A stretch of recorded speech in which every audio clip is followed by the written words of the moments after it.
things you've been taught, you've been told. Don't blink, don't run, don't turn left or turn right or look straight at the sun. My mind's going in circles, I'm trying to fight it, get in this. Kumusta mga kaibigan? May bagong pag-uusapan na naman tayo ngayon. Pero bago nga yan, kung bago ka pa lang sa ating channel, ay huwag kalimutang i-like ang video, mag-subscribe, at i-click na rin ang notification bell para lagi tayong ma-inform sa mga interesting basketball updates. Shoutout nga pala kay Giancarlo Garciniego at Richard Canapi, mga bumili ng sapatos, at maraming salamat sa inyo kaibigan. Si John Wall mga kaibigan ay nagkaroon ng 22 points at 9 assists mula sa kanyang unang laban simula noong 2018. Itong si James Harden rin ay nagkaroon rin ng malaking pagtatapos nang makapag-score nga ito ng 33 points, at ang Houston Rockets ay napagtagumpayan nga nilang tinalo ang Sacramento Kings sa score na 122-119. Tila naaayon na ang Rockets mga kaibigan mula sa kanilang paglalaro ngayon. Ang mga iilang patunay ay noong late fourth quarter kung saan nahanap ni John Wall itong si James Harden mula sa transition para sa isang deep 3-pointer na nagbigay para sa Houston ng 1-point lead. Ang dalawa kasama ang high five mula sa midcourt. Para kay John Wall, ito ay napaka-cool nga raw mga kaibigan na siyang nakabalik na sa court mula sa 735 days sa araw ng kanyang huling laban. At ito nga raw ay napakagandang balita nang makuha nga nila ang kanilang unang pagkapanalo sa seasong ito.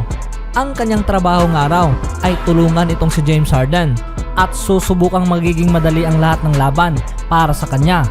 Ang Sacramento Kings mga kaibigan ay nakat pa nga nila ang kalamangan ng Houston sa score na 118-117 na may 22.4 seconds remaining nang magawa nga nitong ni Tyrese Haliburton ang isang 3-pointer.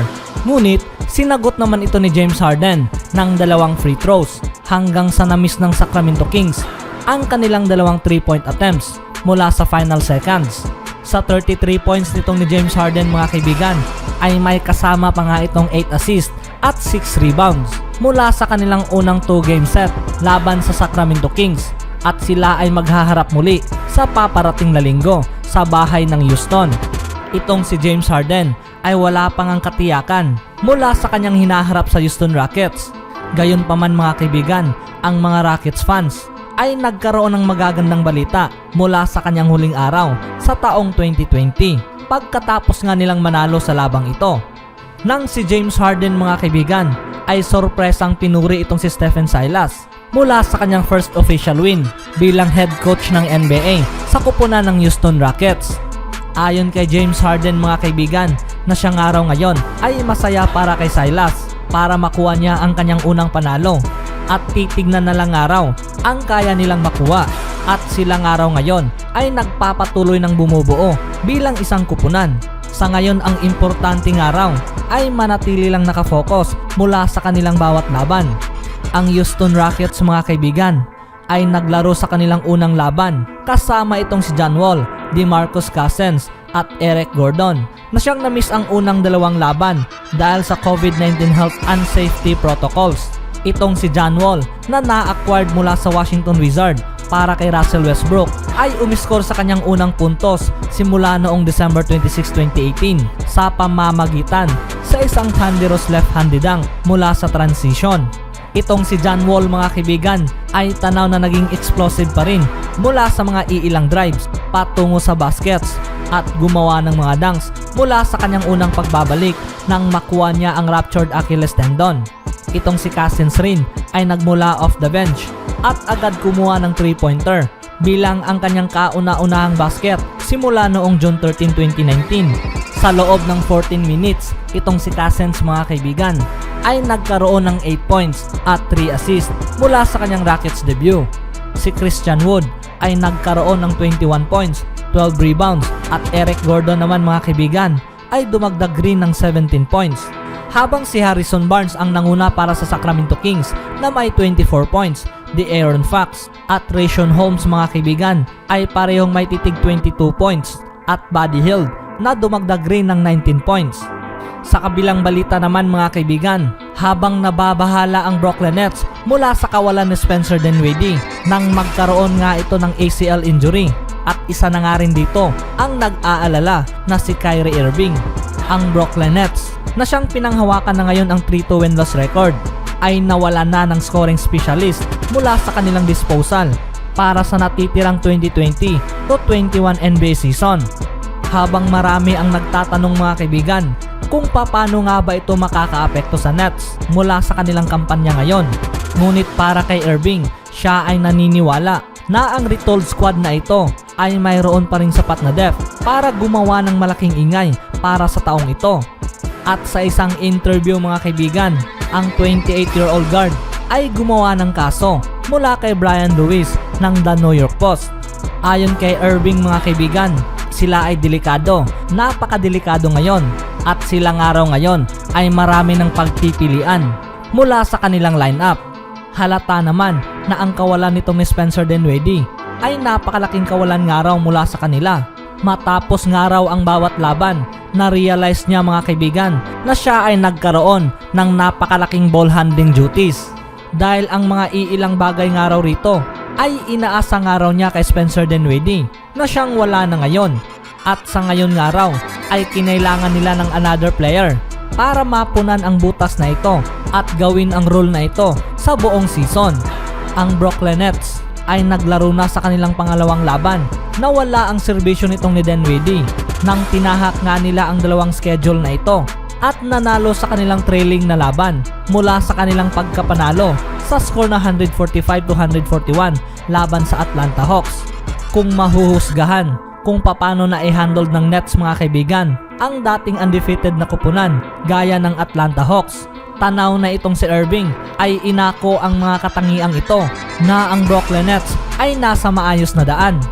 Isa si Kyrie mga kaibigan na naging brilliant mula sa labang ito laban sa Atlanta Hawks na nagkaroon nga ito ng 25 points at 6 assists habang ang kanyang teammates na si Kevin Durant at Joe Harris ay dumagdag ng 33 points at 23 points respectively. Ang tinawag na Uncle Drew mga kaibigan ay naging kahanga-hanga sa offense na siyang napahintulutan ang Brooklyn Nets na makasurvive mula sa 60 points outing mula sa Atlanta's Young Stars na si Trae Young at John Collins. Malaking kawalan man itong si Dinwiddie mula sa scoring, ngunit tanaw pa rin naman mga kaibigan na itong si Kyrie Irving at angko ay nasa maayos pa rin na rota. Marami ngang mga NBA analyst ngayon ang nagsabi na sila ang magtatagumpay mula sa Eastern Conference at tutungo sa NBA Finals para sa season ito. At mula naman sa ating main topic mga kaibigan, itong si Frank Vogel ay mayroong gawaing ma-manage itong si LeBron James at Anthony Davis mula sa kanilang playing time habang pinag-aralan kung sinong rotation ang mas magiging angkop kasama ang dalawang stars na ito. At maraming mga fans ngayon mga kaibigan ay umaasa na sa mga potential players na ito na sila ay nararapat talagang mabigyan ng sapat na playing time. At mula sa kanilang unang 4 na laban, sila nga ay nagkaroon ng strong case at karapat-dapat na mabigyan ng minutes increase. Ito ang dalawang manlalaro ng Los Angeles Lakers na siyang dapat mabigyan ng more playing time mula sa rotation ni Frank Vogel. Una mga kaibigan, itong si Talen Horton-Tucker. Si Talen Horton-Tucker ay ang naging isa sa most exciting player sa Los Angeles Lakers para sa season ito. Ang 20-year-old ay nakapaglaro ng maayos sa preseason matapos nga itong hindi nagkaroon ng match playing time mula sa kanyang rookie year na siyang nagdala sa mga iilang usap-usapan sa NBA na hangaan ang depth ng Los Angeles Lakers. Ang solid na paglalaro nitong ni Talen Horton-Tucker ay nadala nga niya ito sa regular season. Ngunit gayon pa rin mga kaibigan, siya pa rin ay nakatanggap ng mababang playing time tulad na lamang sa kanyang nakaraang season. Ang player na ito ay nakapaglaro lamang ng 12 minutes per game. Ngunit kung tutuusin mga kaibigan, napatunayan na niya na siya ay nararapat lamang na makatanggap ng more minutes. Maiintindihan man na maaga pa para sa Los Angeles Lakers na bibigyan ito ng napakalaking role mula sa kanyang batang edad na 20 years old. Ngunit kung siya naman mga kaibigan ay capable at magiging maganda ang resultang ito para sa kuponan ng Lakers. Wala namang masama kung bibigyan siya ng extra 4 or 5 minutes sa bawat laban ng Lakers. Maraming ang mga NBA analyst ngayon na nagsabi na ang player na ito ay pwedeng makapag-average ng 20 plus points per game kung mabibigyan lamang ito ng sapat na playing time. Itong si Horton Tucker mga kaibigan ay nakapag-average ng 7.3 points, 1.5 rebounds at 1.3 assists na may 1 steals per game mula sa kanyang limited playing time. Ang kanyang shooting ay 45.5% mula sa floor at 37.5% mula sa deep. Itong si Talen Horton Tucker ay nakarang sa pang-apat mula sa Los Angeles Lakers win shares per 48 minutes sa likod ni Alfonso McKinney na nakapaglaro ng 10 minutes in total. At itong si Montrezl Harrell at Jared Dudley mga kaibigan ay nakapaglaro lamang ng 10 minutes in total. Ang versatile 20-year-old ay deserving na mapataas ang kanyang playing time para sa buong season ito. Sa ngayon ay titignan na lang natin kung paano ito mapapanghawakan nitong ni Frank Vogel. Pangalawa, itong si Markieff Morris. Itong si Markieff Morris mga kaibigan ay nakapaglaro lamang ng 14 minutes per game. Ang player na ito ay ang pinaka-promising players mula sa kanilang tatlong laban. Kung ikaw ay nakasunod sa Lake Show Live mga kaibigan or nakikinig sa Lake Show Live podcast, dito mo malalaman kung gaano kataas ang tingin ng mga NBA analyst dito kay Markieff Morris. Siya nga raw ay napaka-excellent fit sa roster at perpekto mula sa stretch 4 kasama ang versatility may dadala niya. Ito ang naging dahilan mga kaibigan kung bakit siya nag-excel mula sa NBA playoff last year at nagpapatuloy nga ang success na ito patungo sa season ito. Si Markieff Morris mga kaibigan ay nakarank lamang sa pang-5 mula sa kanilang win shares per 48 minutes sa likod ni Talen Horton Tucker na siyang nagpapakita ng labis na kahusayan sa shooting na may 45.5% mula sa 3-point clip. Itong si Markieff Morris ay kinailangang magkaroon ng more minutes, lalong-lalo na sa laban na wala sa paglalaro itong si Kyle Kuzma. Dahil mayroon ding mga gabi mga kaibigan na maalat ang paglalaro nitong ni Kyle Kuzma. Itong si Kyle Kuzma ay kasalukuyan ngang naglalaro sa loob ng 25.3 minutes per game. Isang bagay na maraming nagsasabi ngayon na dapat itong ibalanse ni Frank Vogel mula sa ibang maaasahang players sa Los Angeles Lakers kung siya mga kaibigan ay magkakaroon ng mga masasamang paglalaro. They said, don't fall, don't forget all the things you've been taught, you've been told. Don't blink, don't run, don't turn left or turn right or look straight